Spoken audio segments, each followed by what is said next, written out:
discovered the gruesome scene along the Thruway in Hamburg last year. Now an Ohio trucker is headed to a psychiatric center for the fatal beating and stabbing of a coworker.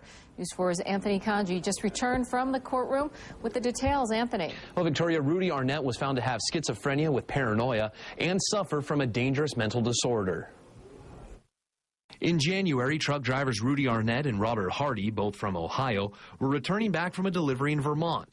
But when the two drove through Hamburg, the vehicle wrecked. Officers initially thought this would be a standard accident, but what they found was Hardy's dead body inside, with Arnett not far away. According to officers, Hardy was driving the truck and wrecked when he was attacked by Arnett. Hardy died from blunt force trauma from a small sledgehammer and stab wounds from a pocket knife. Arnett was taken to the Rochester Psychiatric Center, where two separate state doctors both found him to be mentally unstable.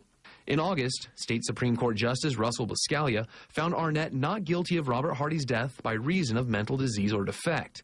At today's sentencing, Judge Buscaglia recommended that he be committed for mental evaluation for at least 6 months. After that time period, the state facility would make a judgment on his retention. Both the defense and prosecutors agreed with today's sentencing. We're satisfied with it.